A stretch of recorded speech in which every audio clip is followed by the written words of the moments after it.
Ahí está. Vero, ¿cómo anda usted, señora? ¿Qué tal, David? Bien, todo bien por acá. Bueno, bueno. Extrañando las clases un poco. Y- Si Dios quiere, ya la semana que viene, a partir del lunes, Ah. va a decir, ¿por qué volviste? ¿Por qué volviste? Igual, están buenísimas las clases de las chicas, igual. Bueno, no, yo sé, si no, no las hubiera dejado. Lo Y mismo sí, que acá, tomando sí. la posta de filosofía, una budista de primer orden. ¿Mm? ¿Por qué no? A ver, ¿por qué, Noemí? Cuénteme, ¿por qué no? Pues porque es mucha información, apenas conozco algo. Usted sabe que Mataji, esta es una primicia, Mataji se convirtió al budismo. Sí, eso leí, Bueno, a ver qué es lo que pero leyó. por miedo, ¿no? A ver, ¿por qué tenía miedo? A ver, ¿a qué le tenía miedo? A que la fueran a enterrar. Entonces, sí se quedaba, creo que, no sé qué religión practicaba antes, pero el esposo le metió miedo así como, pero si No, descubren que tú no eres budista, entonces te van a enterrar. Entonces dijo, bueno, por si las dudas, me convierto al budismo, aunque no lo practique, y en mi carnet dice eso y ya me pueden incinerar, ¿no? no, así es. Y te voy a decir cuál era el miedo que yo tenía. Mataji creía mucho en las vidas pasadas. Y dice que, nos decía que en una de sus vidas, ella fue enterrada viva. Interesante. Yo cuando uno se le mete la cabeza, y tal es así que ella nos pidió, a Yana y a mí, que cuando ella dejara su cuerpo físico, la veláramos durante 3 días, porque ella nos decía de que era el tiempo que necesita el alma para despegar del cuerpo totalmente. Sí, Una de ese las, es un principio budista también, no y moverla. bueno, y una de las cosas que ella nos pidió es si podíamos arreglar para que representantes de distintas religiones le dieran una oración, una bendición. Y lo hicimos. El único que no quería venir era el de la Iglesia Ortodoxa Rusa, a la cual Mataji perteneció originalmente. ¿Por qué el miedo de Mataji? El miedo de Mataji era porque en aquel tiempo la Iglesia Ortodoxa Rusa era la que, ella decía, la dueña de mi cuerpo. O sea, que ella tenía que enterrarlo sí o sí. Pero por eso, cuando ella va a China, se convierte al budismo. Y una de las cosas que siempre decía era que todos, todos los hombres normalmente, en aquella época, siempre hacían un retiro budista de unos meses a un año, donde de alguna manera se aislaban para tener esa práctica de tipo de la parte de meditación, la parte espiritual, y de que esos hombres en general eran mucho más buscados que el resto. Esto es lo que Matashi nos contaba en aquella época. Bueno, eh, y, y una de las cosas, así que podemos decir de Vivekananda Mataji decía que era su maestro espiritual. Ella nunca lo conoció, pero recibió mensajes de él en muchas oportunidades. O sea, y uno de los mensajes, los últimos mensajes que ella recibió fue que era que a través de la práctica del yoga, ella tenía que unir las distintas ramas del yoga. Este era la, el desafío. Y tal es así que ahí es cuando hicimos el primer evento en el año 88, hicimos el primer congreso de yoga en Buenos Aires, se realizó en el Teatro San Martín.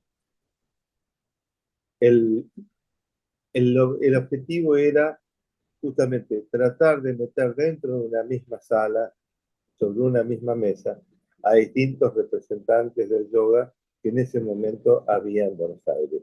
Y de hecho vinieron también algunos extranjeros, o sea, gente de Uruguay y gente de Brasil. A medida que fuimos haciendo cada vez más eventos, se fueron sumando como se llama, más maestros. Y Vivekananda fue a ver, la persona que si bien no conoció a Mataji, es la cual se sentía muy afín. O sea, admiraba a Vivekananda. Y, y aquí nos vamos a encontrar una realidad distinta a la que vimos con los anteriores maestros.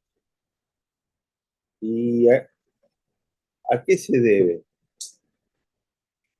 Se deben de que eran más espirituales y yo creo que sí. O sea, creo que eran personas que estaban totalmente convencidas de lo que estaban haciendo. Había una mayor devoción y un mayor renunciamiento. Una mayor devoción y una mayor renunciamiento. Y practicaban una vida totalmente ascética.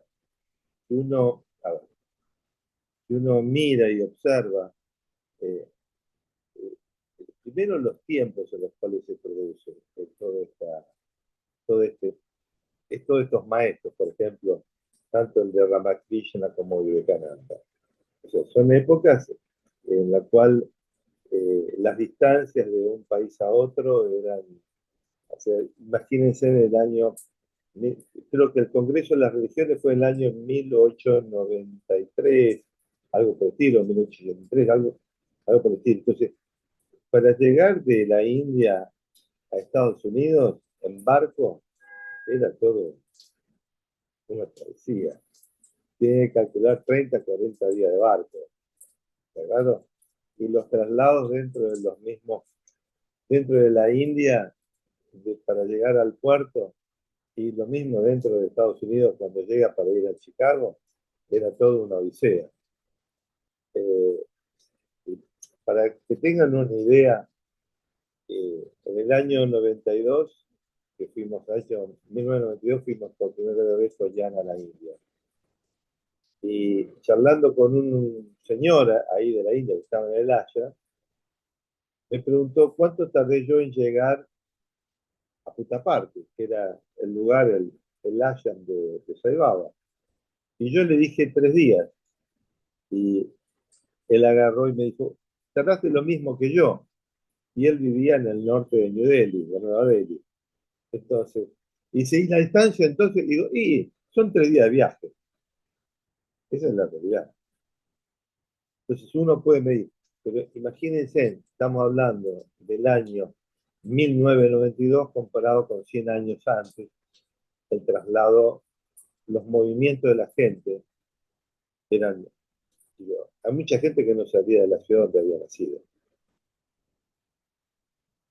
Entonces, el hecho de que venga un hombre de la India a un congreso de las religiones, ¿no?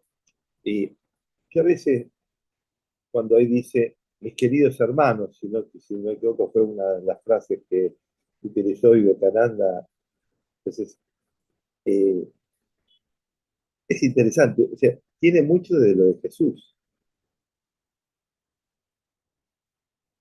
Ustedes van a ver que hay ciertos maestros que están muy involucrados y muy metidos y muy parecidos a lo que Jesús predicaba. En el caso de Gandhi, por ejemplo, lo vamos a ver, él se dedicaba horas y horas enteras a discutir con los cristianos sobre los evangelios, sobre toda la historia de la cristiandad. Y admiraba a Jesús, y admiraba a Jesús.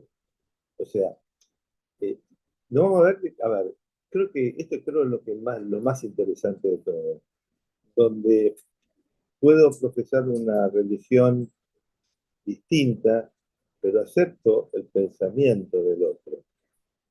También lo vimos en su momento con Yana y con Mataji, con Misachi Tanaka, que lo vamos a ver, en donde él realizaba, eh,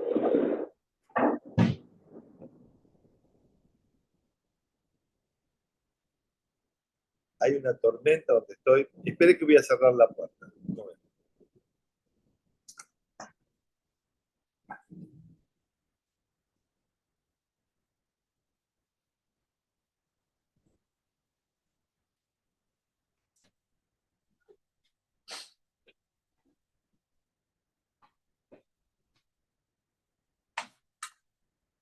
Se nos largó con todo. Largó todo.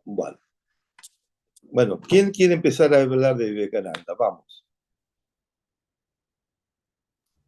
¿Arranco? Arranque, Viviana, arranque, Viviana.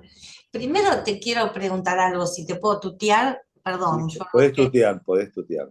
¿Dónde están las cenizas de Mataji? Yo siempre pensé que estaban en la sede de Echeverría. Tocaste un tema urticante. ¿Quiere que les cuente este tema? Sí, claro, ¿Eh? ¿Les interesa el tema o no? claro, sí. Sí. Bueno, la ceniza de Mataji, en principio, Mataji, yo sabiendo con Yana qué es lo que podía suceder, le pedimos a Mataji de que haga un poder ante escribano público y con testigos de quién quería que se haga cargo de la disposición final de las cenizas. Ahí nos dio tanto a Yana como a mí el poder de hacer la disposición general de las cenizas y también de algunas cosas personales que ella tenía. La idea original era en la sede de Güemes. En la sede de Güemes teníamos un patio. Se había creado, o sea, esa sede de Güemes fue antes de que la última sede de Echeverría, y había un patio en donde se había puesto justamente un Buda y habíamos preparado ya todo el recipiente donde iba a estar. Estamos hablando del año 94. Mataji fallece en el 2002. Entonces habíamos preparado un lugar especial. Cuando llega el momento, teníamos que hacer, como dije antes, 3 días de velatorio. Se hizo en una casa de velatorio en la calle Córdoba. Y entonces, ¿qué es lo que pasó? Algunos empezaron a preguntar quién se iba a llevar las cenizas. Y hubo una puja, la verdad, poco, el lado oscuro del corazón. Hablamos del lado oscuro del corazón. Entonces con Yana decidimos, al día siguiente de que falleció y que el primer día de velatorio, decidimos con Yana de tirar las cenizas al río. Y contratamos un barco, un catamarán, invitamos a la gente más allegada que había, que eran 120 personas, se quedaron otras 120 afuera, porque no entraban en el barco. Pero la gente más cercana estaba ahí, y cada una, mientras íbamos hasta un lugar alejado, esto fue en el puerto de Olivos, agarramos un catamarán y nos alejamos 2 kilómetros aproximadamente de la costa, y mientras nos íbamos alejando se entonaron mantras, hicimos toda... Fue una ceremonia muy linda y cada uno tuvo la oportunidad de tomar un poco de las cenizas y se le daba una flor, una rosa, y normalmente, originalmente, era tirar la ceniza y la rosa tirarla al mar, al río.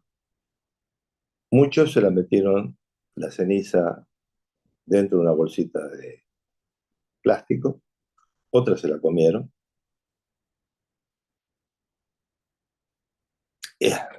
Y al final, cada uno tiró las cenizas o hizo la disposición final de las cenizas como quiso. Y al final yo tiré la urna en donde estaban. Y en el momento en que tiré la urna, hubo una exclamación. Como si fueran, ¿por qué tiraste la urna?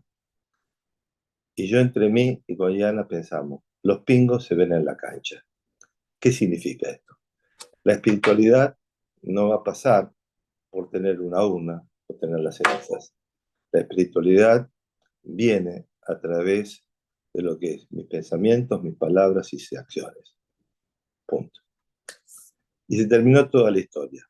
No quedó, o sea, las cenizas originalmente están en el río de la Plata.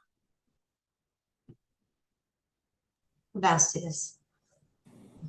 Fue, la verdad, una decisión sumamente importante.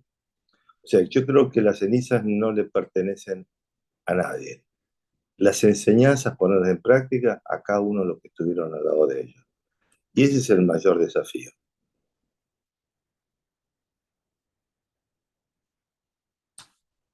Bueno, Viviana, ya te contesté tu pregunta Te agradezco mucho. y entonces contame algo de Vivekananda.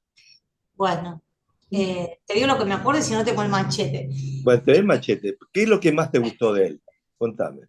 Mira, lo que más me gustó es esto de que fue fiel a sí mismo, a lo que él sentía y pensaba, y entonces cuando estuvo conectado con distintas personas que hasta ese momento fueron sus maestros, sus guías, porque fueron eh, personas espirituales, religiosos, él desde muy chico, por lo que leí, siempre quería saber cómo es Dios, quería conocerlo, verlo, y cuando a estos primeros guías o maestros que tuvo le preguntaba, ¿vos lo conocés a Dios o lo conociste, lo viste? Le decían que no. Bueno, él como que se desilusionaba y como que a estas personas, es mi interpretación, ¿no? Ya no las consideraba maestros. Entonces siguió en su búsqueda hasta que se encontró finalmente con quien se quedó y fue su alumno y su discípulo, que no me acuerdo el nombre, pues estos nombres me... Ramakrishna. Sí, Ramakrishna. y bueno, le preguntó si lo había visto y le contestó que sí y que lo podía ver estando con él, como si lo viera él, pero con otra dimensión. Y esto es como que él lo tomó como cierto, como una gran verdad y se quedó con él. Eso fue algo que me llamó la atención, porque para mí es que por primera vez un alumno cuestiona al maestro, ¿no? Porque antes, por lo que vine leyendo, para mí fue al revés. Cada vez que alguien, Mataji y los demás maestros que estuvimos viendo, querían incorporarse como alumnos de ese maestro, los ponía a prueba. Bueno, mira, te tenés que levantar a las 4 de la mañana, no tenés que comer carne, esto no, lo otro no, y como que los ponía a prueba. Bueno, es verdad que querés ser mi alumno, y acá fue al revés. Vos sos maestro, a ver, demostrame que sos maestro, en este caso de algo espiritual, porque él estaba muy volcado a esa necesidad espiritual de encontrar a Dios. Y una vez que sintió que encontró quién realmente era su maestro, bueno, lo siguió y se despertó en él en un momento, y de muy joven, porque falleció a los 39 años, esta necesidad de ayudar a los demás. Y creció muchísimo esa necesidad y cómo la puso en práctica. Vivió en la extrema pobreza, dio conferencias y trató de concientizar a la gente que vivía en su país y trató de que se implementaran políticas públicas para que a través de la educación pudieran salir de la pobreza. Y yo entiendo no solo de la pobreza material, sino de la pobreza de espíritu o de pensamiento, porque la idea, según yo lo interpreto, es que tuvieran ciertas herramientas para progresar en su vida. No persiguiendo el materialismo, sino para, bueno, tener un trabajo, ropa que ponerse, comida para ellos, para sus hijos. Y otra cosa que me llamó la atención, que más allá de que sea una entrega espiritual y una manera de vivir su sacerdocio, digámoslo así, citan que él nunca pudo conseguir trabajo por sí mismo y por eso cuando fallece su padre y demás, empieza a vivir en la extrema pobreza por esto. Y me llama la atención porque como desde muy chico parece que su coeficiente intelectual era muy alto, que qué loco que si sos tan inteligente no tengas herramientas para conseguirte un trabajo, ¿no? Eso también me llamó la atención. Eh, y lo último, que supuestamente falleció de una ACV mientras meditaba. Eso también me parece muy loco, ¿no? Porque eh, nada, si estás meditando es como que todo tu ser está sereno. y que te dé una CB en ese momento es como wow. Tenemos que pensar lo siguiente. Las condiciones higiénicas y de alimentación de ese momento de la India, en el mundo, no hablamos de la India, en el mundo, no son las de hoy en día, en general. En general. Hoy la India también deja bastante que desear en el tema de alimentación de las clases más humildes. Las condiciones sanitarias eran tremendas cuando yo fui en el año 92. Me imagino 100 años antes.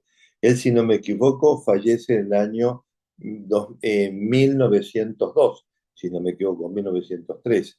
Sí. Mataji tenía 3 años cuando falleció Vivekananda. Entonces, son gente que no estaba bien físicamente, él estaba enfermo, normalmente no era la primera vez que caía enfermo. Entonces, tenemos que ver, y las personas en ese momento tenían un promedio de edad entre los 35 y 40 años de edad. ¿Ah? Entonces, ¿de qué moría la gente? Muchas veces ni se sabe de qué murieron. Esa es la realidad. El sistema médico indio de aquel momento era muy precario, muy precario. Pero prácticamente, ¿de dónde viene el...? A ver, imagínense, nosotros tenemos acá en Latinoamérica la cultura del chamán. ¿Está claro? Entonces, era el chamán el que te curaba. Y allá teníamos la medicina ayurvédica, con los yuyos, y ¿está claro? Después se fueron sofisticando, fueron médicos que adaptaron parte de lo que era la ayurveda, toda esa ciencia, y la fueron, como se llama, poniendo, o sea, haciéndola más científica, pero originalmente no se sabe muy bien. Se dice que es de una CB. Nos vamos a encontrar con otros maestros que se dice que fue cáncer el que murió. ¿Está claro? Y otros con alguna infección. Bueno, no se sabe. Pero lo más importante es la enseñanza que nos deja el maestro. ¿Quién más presentó el trabajo, hizo trabajo? Vanessa, ¿hiciste trabajo? Bueno, vamos. Vamos. ¿Cómo estás, David, tanto tiempo? Bien, Yo bien. Córdoba presente. Sí, bueno, lo extrañamos un montón. Más allá que las chicas son unas genias totales, lo extrañamos. ¿Qué te gusta? La estamos pasando tan bien con Yana. Y bien merecido. Me voy a conectar un rato, ¿viste? Para que por lo menos te acuerden de mi cara, ¿viste? ¿Sabe una cosa? Es la primera vez en 2 años que tomamos casi un mes de vacaciones y prácticamente no nos conectamos. Muy bien, muy bien, muy bien.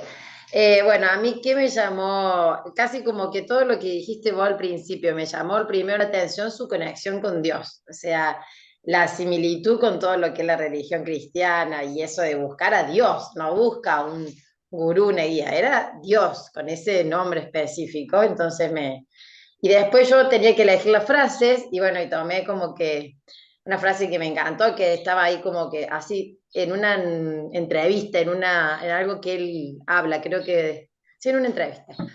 Así, siempre que venga la oscuridad, afirma la realidad y toda adversidad desaparecerá, porque al fin y al cabo es solo un sueño, aunque las dificultades parezcan tan grandes como las montañas y aunque las cosas parezcan terribles y oscuras, son solamente maya, ilusión.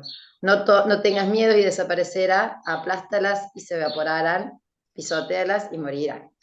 Me encantó, porque bueno, habla de la fuerza interna de cada uno, de poder ir en contra de eso, que está dentro nuestro, es lo que más me gustó. Yo les aconsejo Sí. bajar el micrófono, bajar el micrófono, que hay muchitas con esto. En principio les aconsejo, si pueden, lean los libros de Vivekananda. Hay uno que es lindísimo, ya Perlas de Sabiduría. Vivekananda, editorial Kier. Tiene una frase, si no me equivoco, hay partes que son esas del libro de lecturas, lecturas famosas o cartas famosas de Vivekananda. Son hermosísimas, hermosísimas.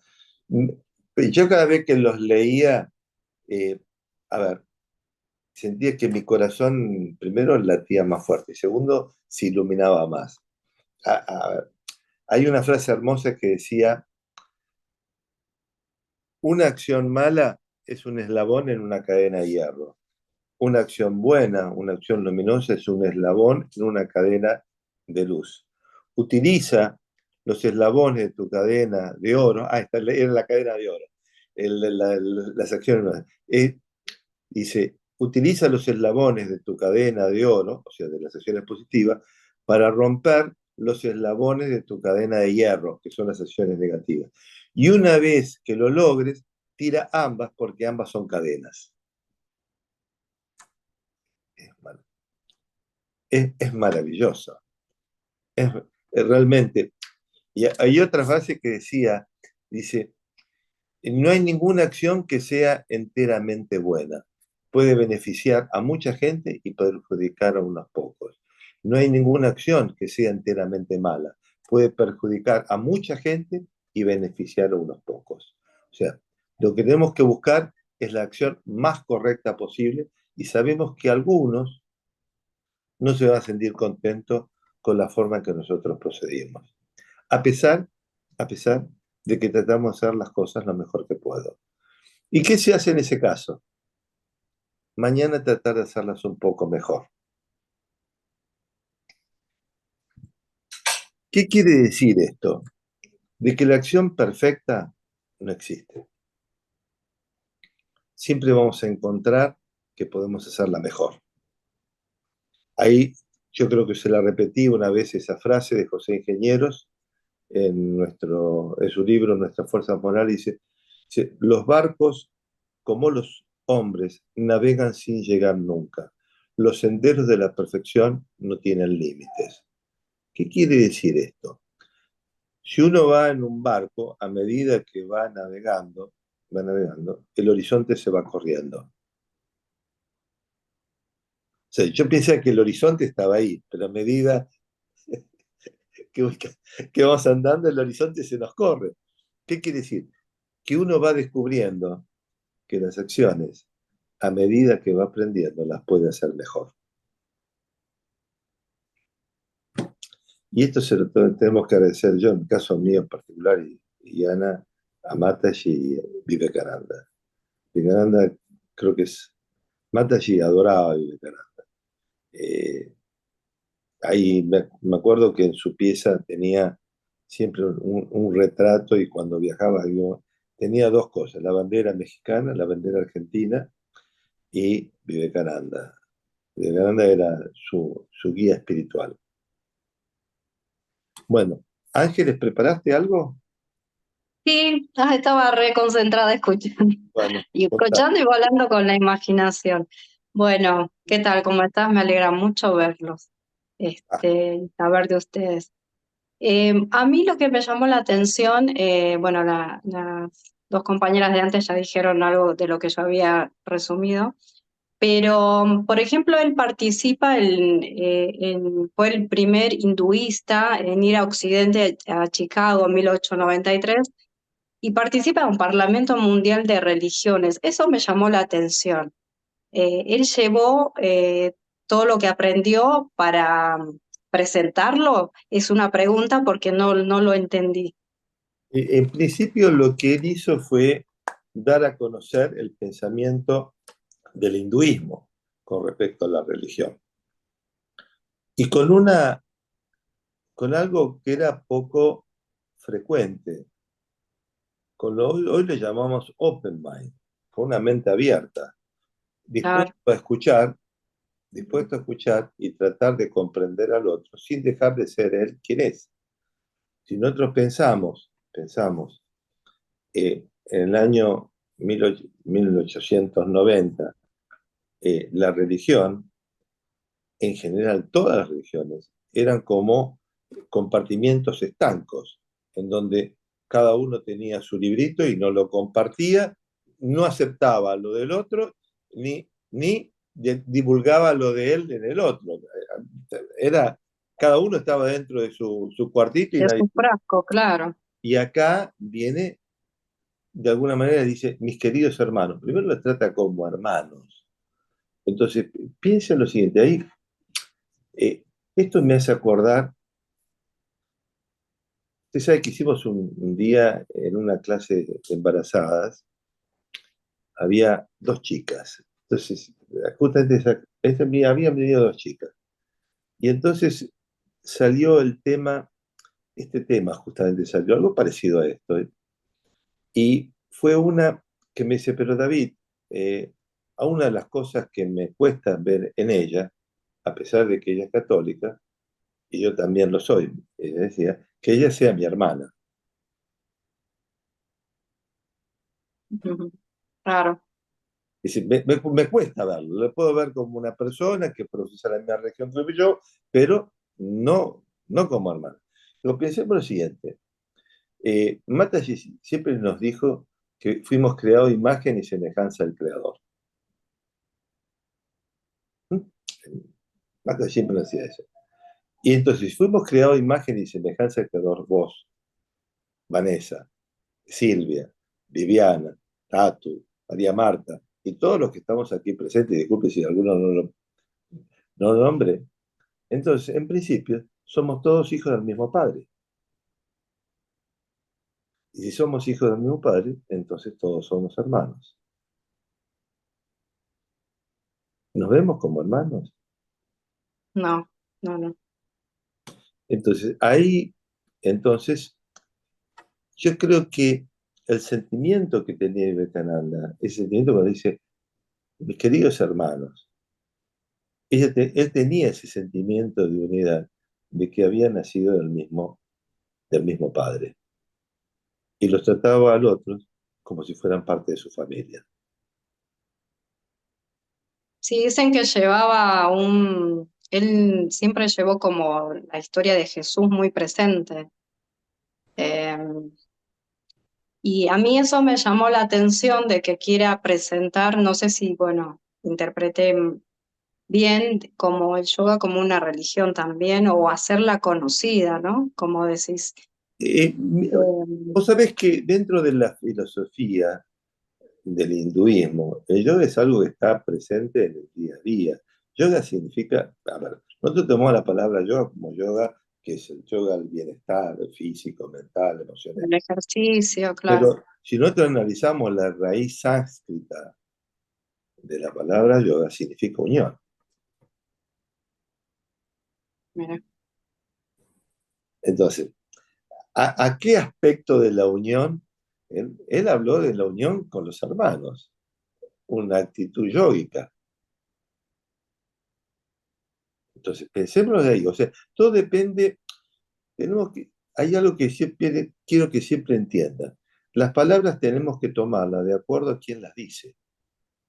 Cuando yo veo a una persona que hace gimnasia, que hace una actividad física, y dice yo hago yoga, entonces yo lo que voy a interpretar es de que esa persona se dedica a hacer determinadas posturas de yoga, etcétera, etcétera, etcétera, que puede ser relajación y puede ser meditación. Pero cuando un monje me habla de yoga, es lo que me está hablando de una unión que va más allá del físico. Exactamente. Y, por ejemplo, hay un concepto el cual Mataji siempre nos hablaba. Ustedes en algún momento vamos a tocar los yamas y niyamas, que son los preceptos que debe seguir aquella persona que quiere hacer una práctica de yoga. Y una de ellas es brahmacharya. Y le vamos a preguntar a Vanessa, ¿qué significa brahmacharya? Poné el audio. Bueno, le vamos a preguntar a Noemí qué significa brahmacharya.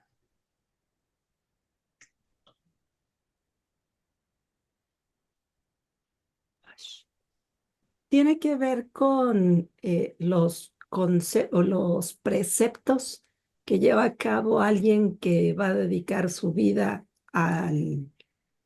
a Dios, a la práctica. Así es. Pero ¿qué significa Así literal. abstinencia? Ok. Abstinencia Mm. sexual.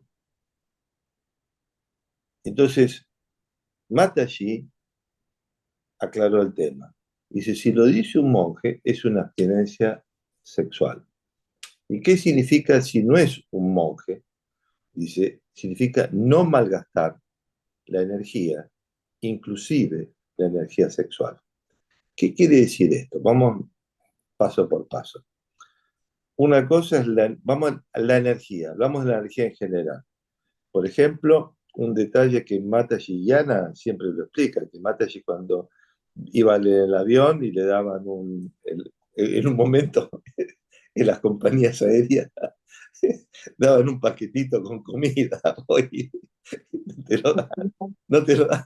Entonces, Hola. ¿qué hacía? Normalmente era con jamón y esas cosas, o huevo revuelto y patas, y eso no lo comía. Entonces agarraba el paquetito, lo metía en su bolsito, y cuando llegaba a la casa de alguien o llegaba a un hotel, buscaba a alguien y le decía, mire, me dieron el avión esto, no lo toqué, ¿usted sabe a quién lo quiere? Bueno, y la gente contentísima. Y enseñamos eso a mucha gente en las clases. Por ejemplo, recuerdo una alumna mía que trabajaba en el microcentro porteño. Porteño viene a ser de la ciudad de Buenos Aires, ¿no? A mí. Entonces, el pleno centro. Y entonces ella iba a comer al mediodía a un restaurante y a veces le sobraba un poco de carne. Entonces hablamos de este tema, entonces le hacía hacer lo que los americanos dicen el doggy bag.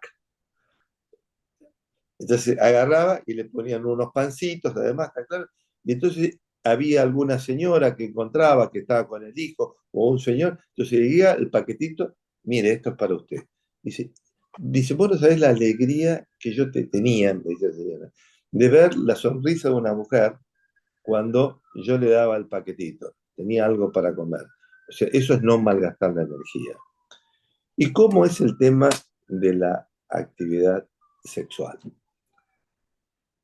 Recuerdo un día, estaba allá en Echeverría, en la antigua sede de Echeverría, y se aparece un chico de unos 19, 20 años. Precioso el pibe. Un chico, te lo veía, era un angelito. Me dice, quiero hablar con Mataji. Y digo, mira, Mataji en este momento está de viaje. ¿Qué necesitas? No, es un tema personal y quiero hablar con él. Dice, mira, ella va a tardar 2 meses, a lo mejor que venga, mes y medio. Normalmente cuando era invierno, Mataji se iba para México o iba a la India. Y entonces digo, me dice, ¿quién sos vos? Digo, mira, yo te trabajo con Mataji, si yo te puedo ayudar con algo. Me dice, mira, tengo un tema muy delicado para comentarte. Digo, ¿cuál es tu tema? Me dice, yo soy devoto de Sai Baba. Digo, muy bien.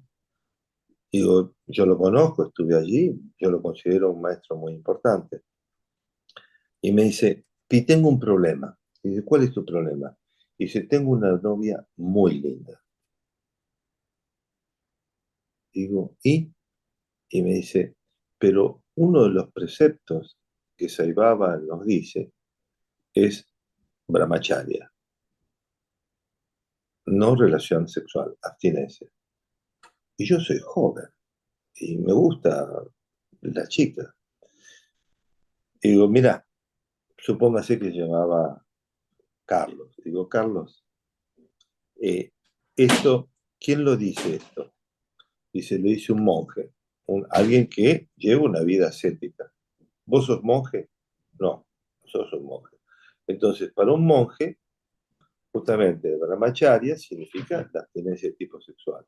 En el caso tuyo, lo único que significa es no malgastar la energía, inclusive la sexual. O sea, Mataji siempre nos dice que el ser humano tiene que cumplir con todas las etapas. Del niño cuando juega, el adolescente que se divierte, y cuando vos te casás, te aplica que tengas hijos, puedas desarrollar, crear tus hijos, tener una familia, y después cuando Mataji tenía una frase, lo dice, cuando el fuego se está apagando, puedes dedicarte a hacer lo que es la práctica de la abstinencia. Cuando el juego, pero no malgastes tu energía. ¿Qué quiere decir? Que no vayas como un picaflor de un lado para otro y en cada flor que veas dejes tu marca. Brahmacharya, aplicado al siglo XXI.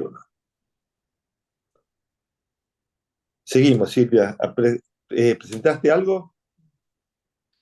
Hola, sí, sí, A ver, contame. ¿Qué te sí. A gustó? mí me gustó, me pareció como una persona muy buena, como me inspiró eso, como que se notaba ya en la cara, esa sensación de paz. Y lo que me gustó del discurso de ahí de la internacional es que habló de la tolerancia y del fanatismo. Y bueno, entonces me preguntaba qué pasaría hoy, ¿no? ¿Qué diría hoy de todo lo que está pasando y que seguimos igual en muchos aspectos en eso? Eh, Yo creo que el Occidente tiene un problema de valores. Nosotros felicitamos a los transgresores y a las personas que salvan vidas, no sabemos de qué se trata, ¿viste? Aquel que estudia, ¿viste? No sirve para nada, pero aquel que te hace B, B, B, B, C, C, C, A, B, C, D, sí, sí. no, es triste, Mm, pero no lo vemos solamente en Argentina, lo vemos en general en el mundo. sí. Eh, y cuanto más ignorantes son, porque se lo promueve desde arriba la ignorancia, más fácil de manejar. Esa es la realidad. Entonces, a ver, valores.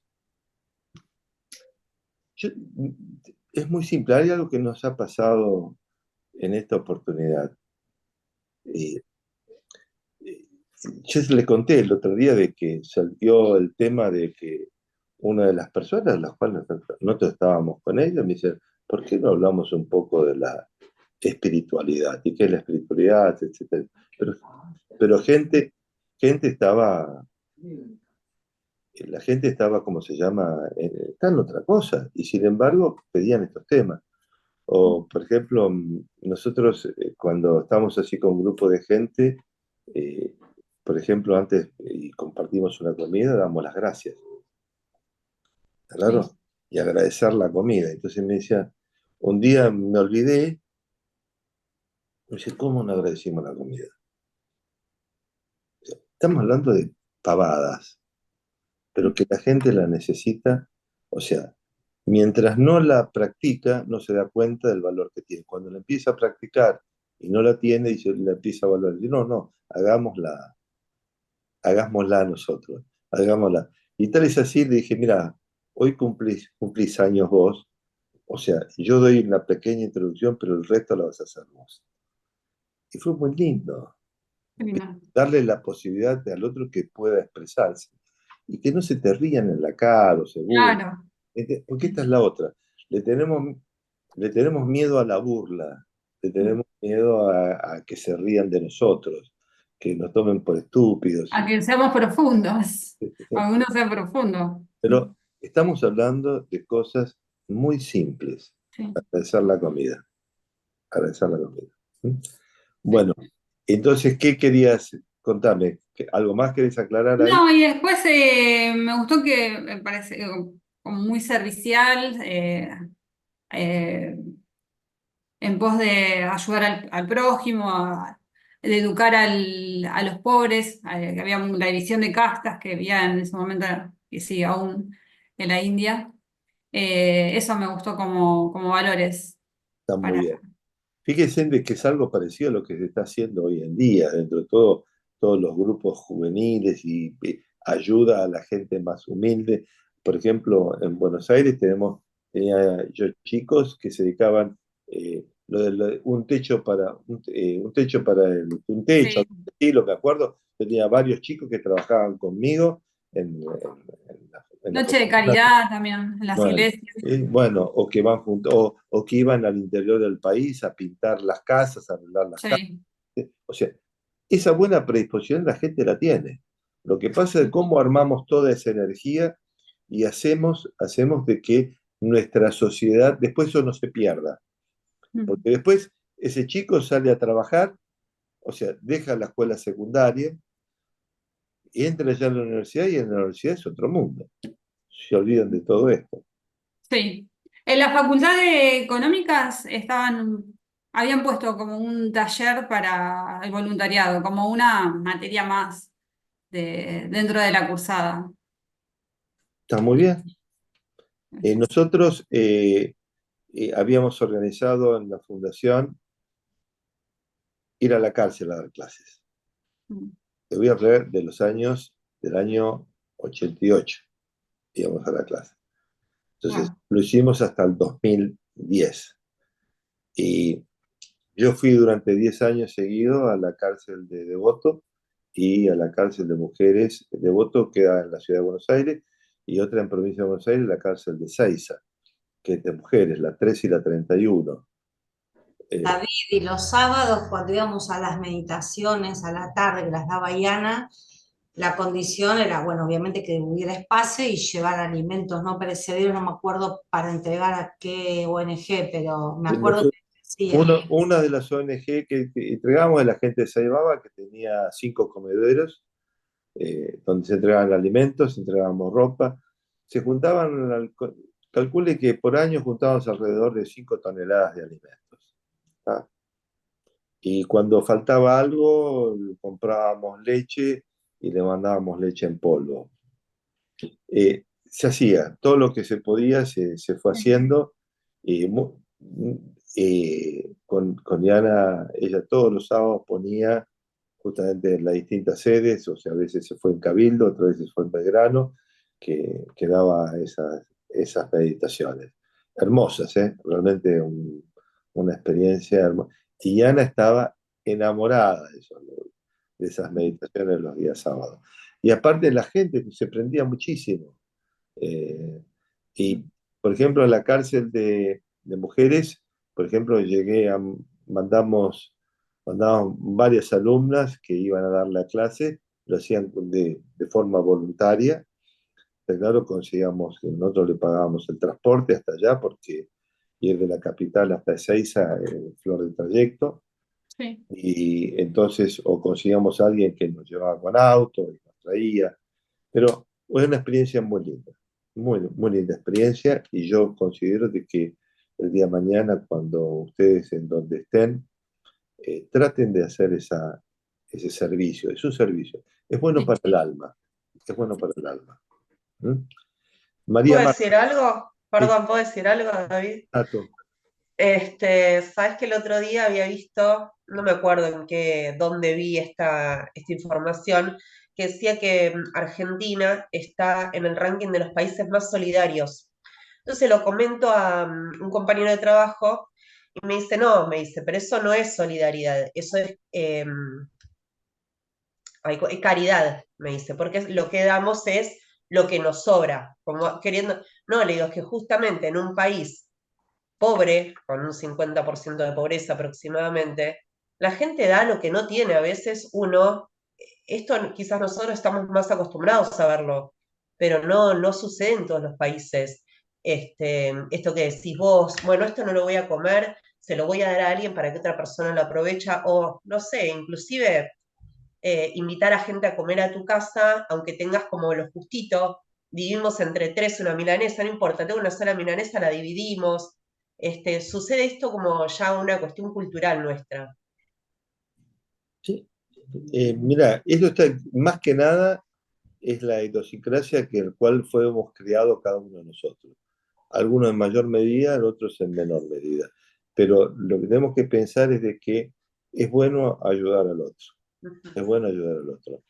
Y hay veces que uno recibe algo totalmente opuesto a lo que entregó. Y ahí viene una de las frases, o sea, una de las enseñanzas más lindas del Bhagavad Gita y del budismo: amor y desapego.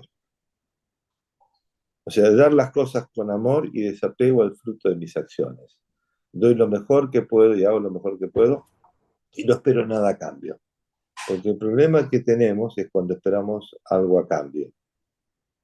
Cuando uno espera algo a cambio, indudablemente, yo suelo decir en términos económicos, dice, uno tiene diferencias de intercambio. Yo entregué mucho y me dieron tan poco. Entonces, bueno, entonces cuando uno no espera nada, bien, está bárbaro, ya está, sigo adelante, no espero, desapego. Noemí, ¿qué es el desapego según el budismo?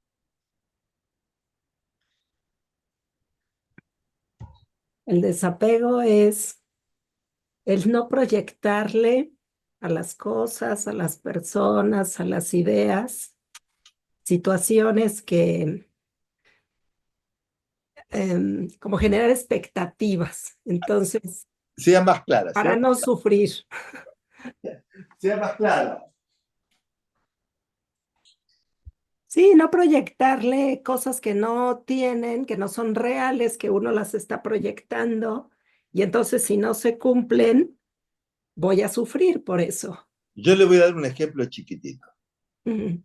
Entonces, estábamos en clase, cada uno se fue acomodando en el mat, ¿no? Ordenábamos la clase, y yo le decía, al final de la clase, y bueno, nos juntamos.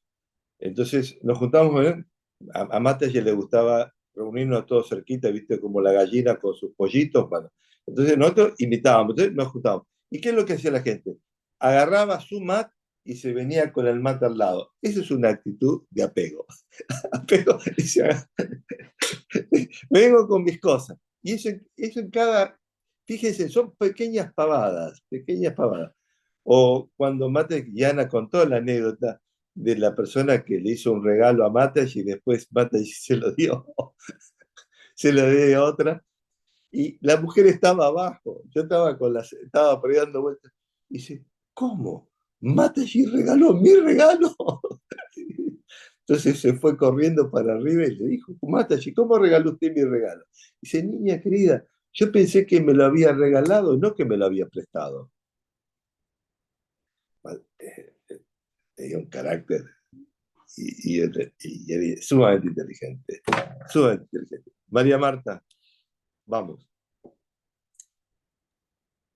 Bueno, a mí bueno, ¿cómo están? Buenas tardes. A mí lo que me gustó fue el tema de la aceptación y la tolerancia. Eh, Aceptar las diferencias, ver que esas diferencias puede ser un aporte espiritual para uno y no hacer, digamos, no cambiar la idea que uno tiene, pero tomar como un enriquecimiento, ¿no? Como que las ideas del otro me pueden enriquecer y no cerrarme en mis ideas y tolerar las diferencias. Ahí está. Le hablé una época de open mind, de mente abierta. Y yo creo que esto es algo que creo que es una de las riquezas más grandes de Vivekananda. Sí, y además sin dejar de ser quien soy, porque Eso. no se olvidó de sus orígenes y de su gente. Y hay algo que me gustó de él, era la devoción hacia su maestro. Por ejemplo, tenía una devoción, fíjese que él crea el movimiento de Ramakrishna. Sí, sí, Ramakrishna. Él funda el movimiento Ramakrishna. Entonces, él podía decir, no, el más grande soy yo.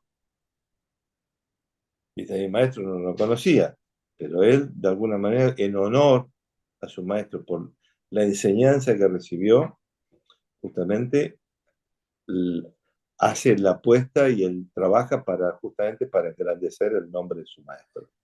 Yo creo que ahí se ven la esencia de esa persona. O sea, otra de las cosas que tenemos que trabajar es el ego. También es un principio tanto del yoga como del budismo, lo vamos a encontrar.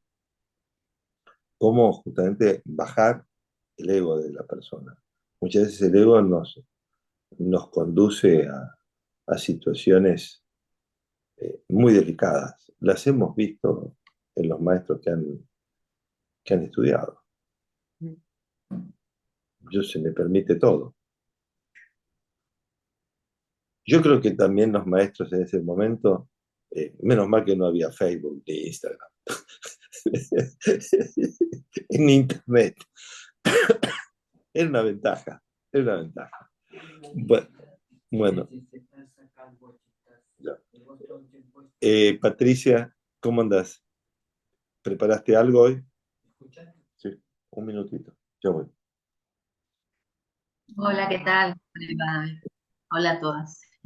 Sí, muchos conceptos, bueno, comentaron mis compañeras, pero bueno, yo eh, creo que tengo algunos que, bueno, me llamaron un poquito más la atención, como por ejemplo que él expresó su objetivo, que era expresar la presencia de Dios. Eh, Eso me pareció muy absolutamente profundo. Eh, Después leí que para Indra era su ángel protector, aunque nunca lo había conocido, eso ya lo mencionaron, y que una vidente le había dicho a ella que él le había dejado una misión, y desde ahí ella es como que fue mucho más leal a él a través de su camino y lo empezó a considerar su ángel protector. Después me pareció importante el tema que ya comentaron todos, el servicio a los demás. Eh, Después el legado, que fue profundo y duradero a nivel mundial, que inspiró a personas importantes como Gandhi, Einstein, escritores, poetas, música, de arte, literatura. Promocionó la educación a mujeres, eso me pareció ya como unos primeros indicios de querer estimular o promover la igualdad de género. Trabajó para erradicar la pobreza y justicia social, que eso, bueno, ya lo vienen hablando.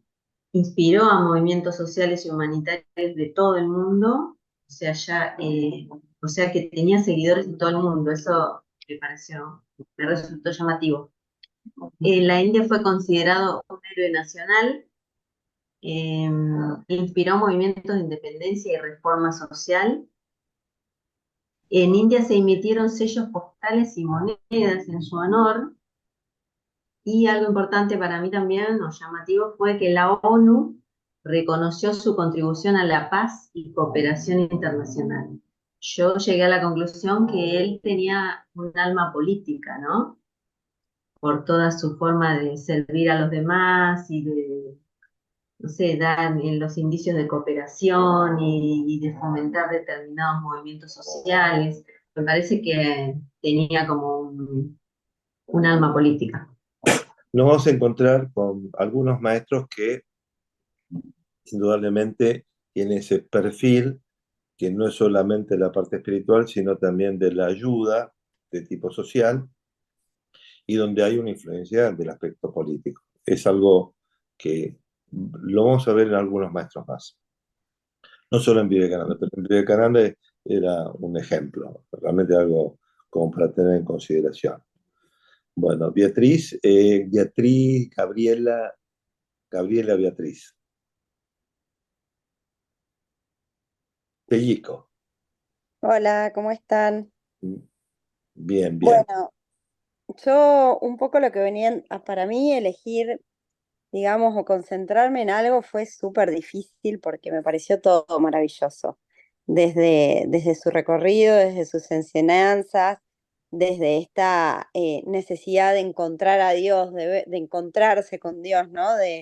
Y bueno, y también de toda este recorrido que, bueno, como recién decíamos, que tiene como un tinte político, pero en realidad un tinte político en esto de querer poder transmitir esto que para él era lo luminoso, ¿no? Esto de verse al otro y a uno mismo. Pero más allá de eso, lo que vi es que hay un punto de conexión en esto que siempre Mataji lo dijo en un montón de frases en cuanto que la mente es todo y lo que piensas te convertirás y que a través de la mente podemos transformar el miedo y podemos ser seres libres.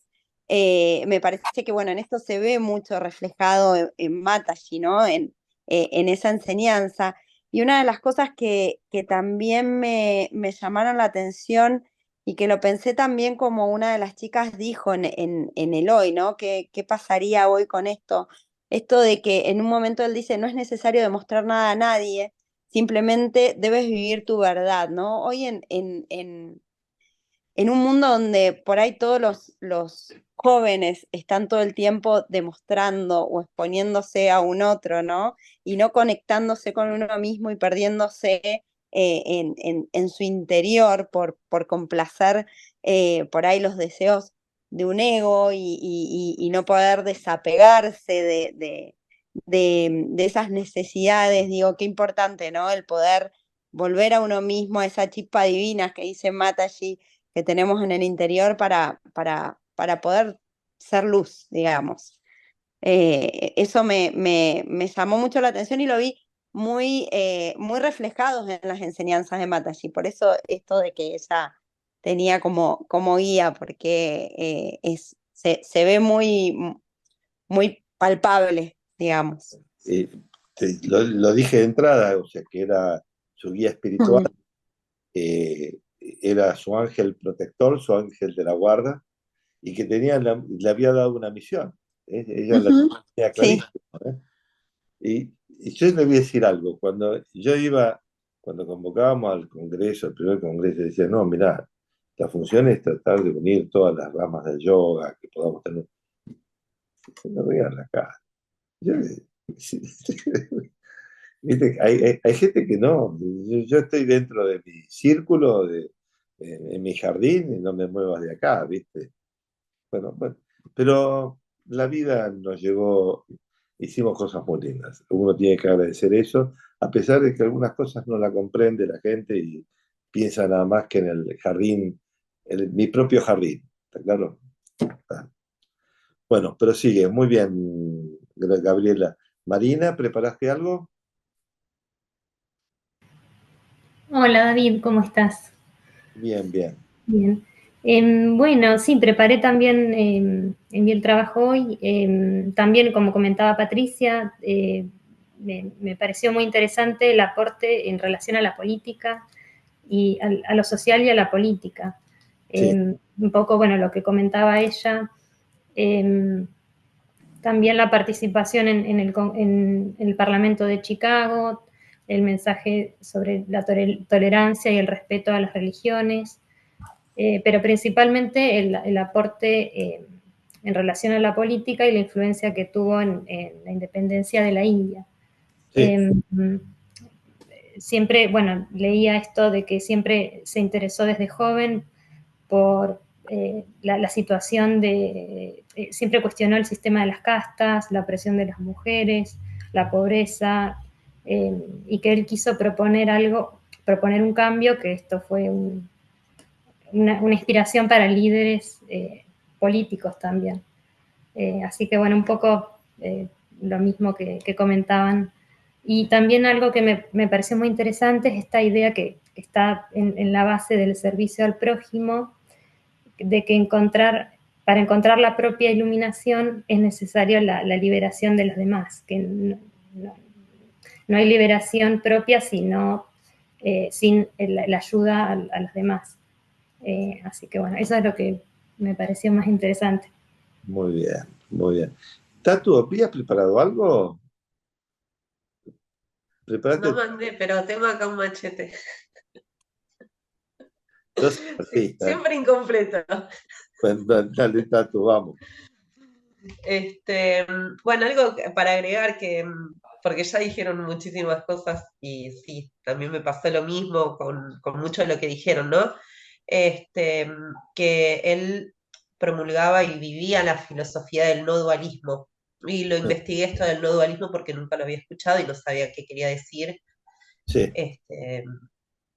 Y bueno, significa en sánscrito Advaita, que es la interconexión entre todos los seres Sí. y también todo cuanto existe en el universo.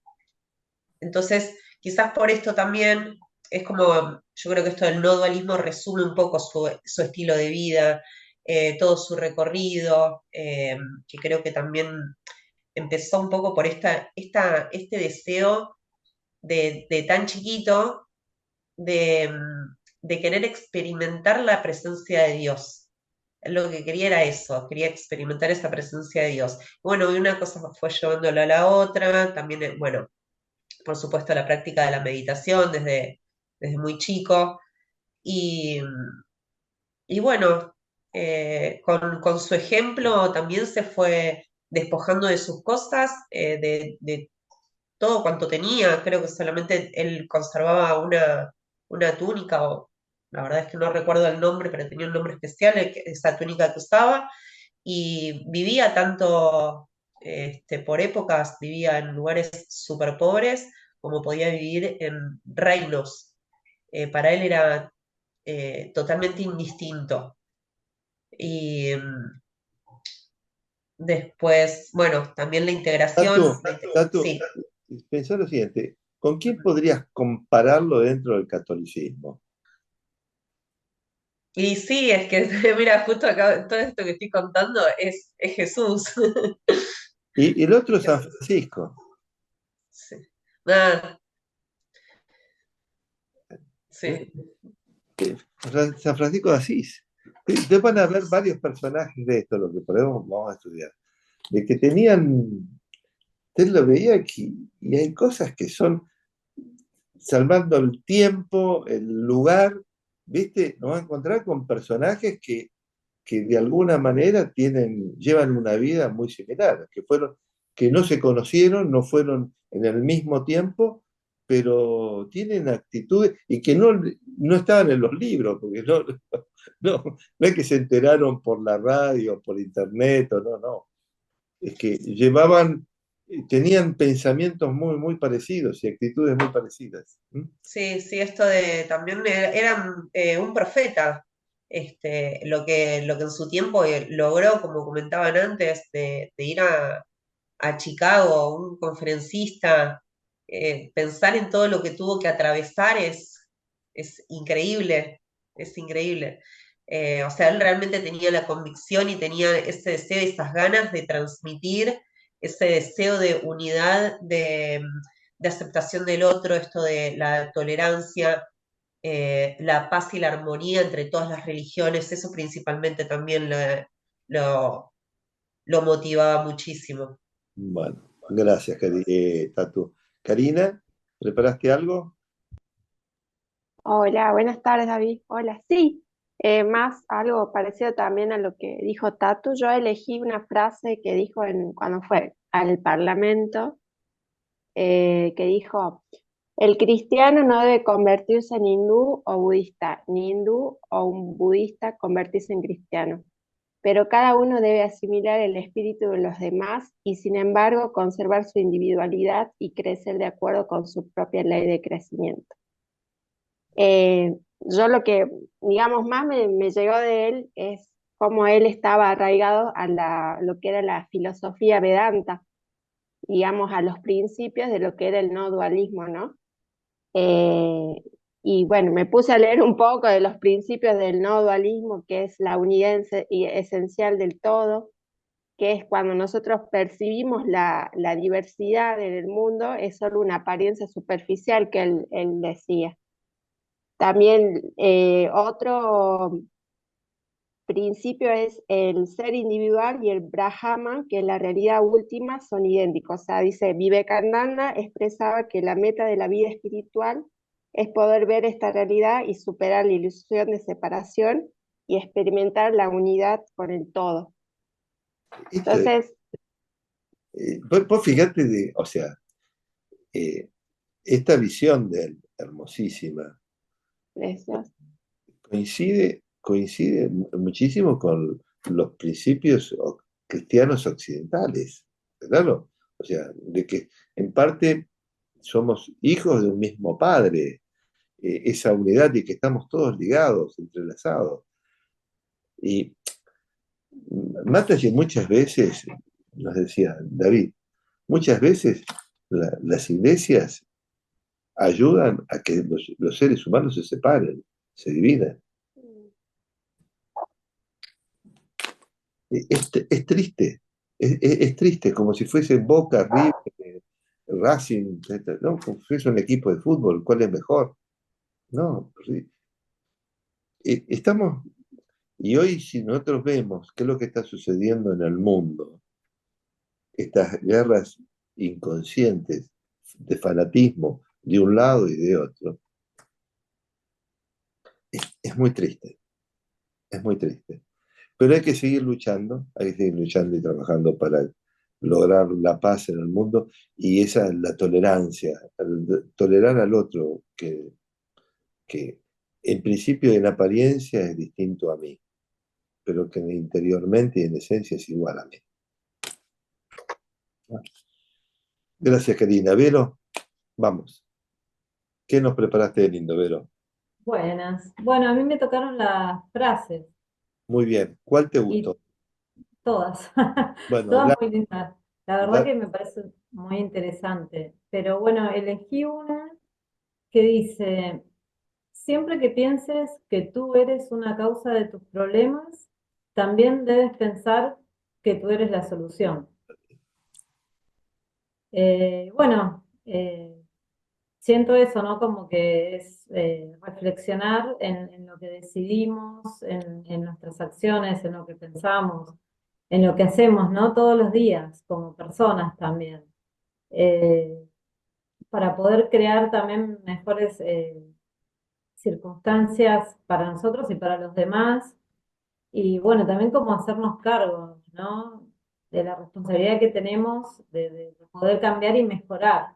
Esto que estaban hablando bueno, hoy hice esto mal, pero mañana voy a tratar de corregirlo, de darme cuenta que lo hice mal, de ser consciente y mejorar. Eh, sé lo que sucede a veces, Vero, hice lo mejor que pude el día de hoy. Y sí, no salió como yo quería. sí, sí, Mañana totalmente. tengo que agarrar y empezar a hacerlo de nuevo y hacerlo mejor. Sí. ¿Qué otra frase elegiste, Vero? Después elegí, a ver, bueno, el éxito no se logra por medio de las palabras, sino por medio de las obras. Que bueno, me parece, nada, que la frase lo dice todo, ¿no? Como que creo que lo que nos condiciona como humanos no es lo que decimos, que puede ayudar y lo que sea, ¿no? Pero yo creo que son las acciones lo que cambia, lo que toca al otro y también a nosotros, porque por más que hablemos y no hagamos nada, yo creo que es eso. Bueno, lo que hablabas del tema me acuerdo que Mataji siempre decía en una de sus frases que empecemos con lo que tenemos al lado, ayudar a las personas que tenemos cerca nuestro. El vecino, bueno, nada, siempre hay algo para hacer, ¿no? Siempre.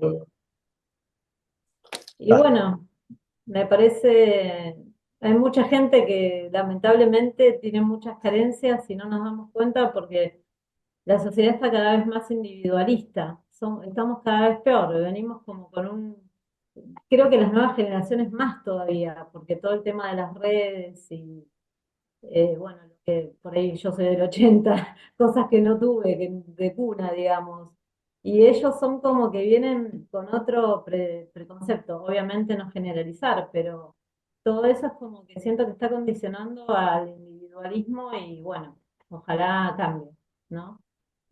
Bueno, gracias. Marina, ¿preparaste algo? Marina, ¿Yo, David? sí. Ah, recién comenté, ¿de la cita o algo? Recién No. comenté, pero Ah, alguna no, cita. no. No. Pensé de que no te había notado, ¿viste? Entonces, No, recién comenté. bueno, Noemí, usted, ya está, la dejé para el final porque no podía hablar. Gracias. Bueno, yo vi un video de los que pusieron en la plataforma Sí. y de ahí saqué, era una conversación como de, no sé, unas personas que estaban filosofando Y me llamó la atención mucho una lectura que hizo una de ellas y saqué un abstract de una frase que dice, el alma humana infinita no puede ser satisfecha excepto con el infinito mismo. Y estaban hablando acerca del tema de la libertad y que decía que el deseo infinito solo se puede saciar con conocimiento infinito y con nada que sea menor a esto. Y enfocado en la parte de las religiones, que una religión práctica lo que hace es ayudar a que uno como persona llegue a ese estado de libertad. Y si eso se logra a través de la religión, entonces es positiva para la persona. Pero de lo contrario, si de por sí ya traemos como muchos filtros, ¿no? Y muchas capas, y todavía esta religión llena más como de obstáculos a la persona y la envuelve y la confunde, entonces pues no es tan positiva para la persona. Y bueno, también se hablaba aquí que de las posesiones, el saber y la belleza son valiosas solo si nos van a ayudar a conseguir la libertad, pero si no, pues entonces se convierten en un peligro en contra de nuestra libertad, ¿no? Al contrario, nos van a mantener. Esto que me preguntaba hace rato, el apego, justamente es eso, el proyectarle proyectarlas como si fueran fuente de felicidad y no me la está proporcionando, entonces me hace sufrir, ¿no? Entonces pierdo ahí mi libertad. Y dice que también aquí la religión, una religión práctica es utilizar las cosas que tenemos en el mundo y con el único objetivo de conseguir la libertad. Así que bueno, eso fue lo que saqué de este video que hablaban acerca del pensamiento de Vivekananda y me pareció interesante ese punto porque retoma, creo que Vivekananda fue como fuente de inspiración también como para otros pensadores de la época. Incluso me parece que Ramakrishna pudo haber leído algo de él porque también se inspiró en esto mismo de la libertad hacia de las naciones, ¿no? Entonces, como que me pareció similar en esa parte y el aspecto de que una religión debe proveer de libertad al individuo, de lo contrario, pues no le va a ayudar. Entonces, con eso me quedo. Y muy lindo todo el pensamiento de todo Es, lo que voy a platicar, muy, es muy un lindo. poema. Yo le digo que es un poema, escucharlo, poder sentir las palabras de él, lo recomiendo porque es hermoso. Yo me he leído todos los libros de él y uno más lindo que el otro, las cartas de él con el intercambio epistolar, algo que se ha perdido hoy en día. ¿Cuál fue el libro que recomendó al principio, Mira, David? hay uno que se llama Selecciones de Vivekananda, editorial Kier, muy bueno. Y después tiene todos los tipos de yoga, ahí Karma Yoga, Jnana Yoga, Bhakti Yoga, todos de él, muy buenos.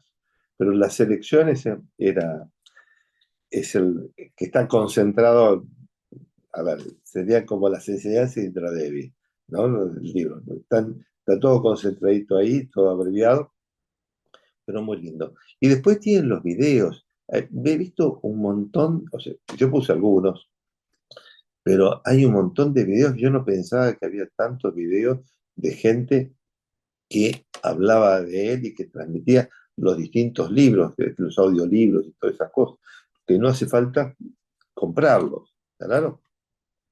Pero selecciones de Vivekananda, yo recomiendo que lo compren. Bueno, gente linda, un verdadero placer de estar con ustedes. Si Dios quiere, ya a partir de la semana que viene nos normalizamos. El sábado, ¿cómo fue la fiesta de la independencia, Noemí?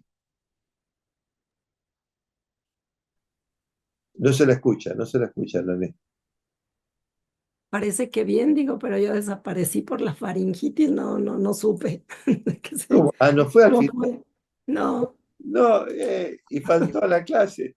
Wow, Pero ya estaba mal para amanecer el viernes, ya bueno, perdida. bueno, está bien. Que la pasen muy bien, muy buen fin de semana. El día sábado tenemos una hermosa clase. Si no me equivoco, va a estar María Marta. Así es, con, Con Alicia, Alice. con Alice y Ali. Gabriela. Y Gabriela también viene. Gabriela. Ah, muy bien. ¿Qué vas a hacer, Gabriela? ¿Qué te toca? Yo voy a estar en la última parte. ¿Va a estar con los mantras? Sí, con mantras Muy y la bien. frase. A ver qué frase vas a elegir, ¿eh? Bueno, va a estar difícil. Bueno, después de esto la vara es muy alta, ¿eh? Sí, por eso. Bueno, bueno. Un cariño muy grande para todos. Si Dios quiere, ya el sábado nos vemos un ratito y después ya a partir del lunes a trabajar para que no nos extrañen. ¿Eh? Cariños para todos. Gracias. Igualmente, chao. Chao. Hasta luego. Gracias. Chao, hasta luego.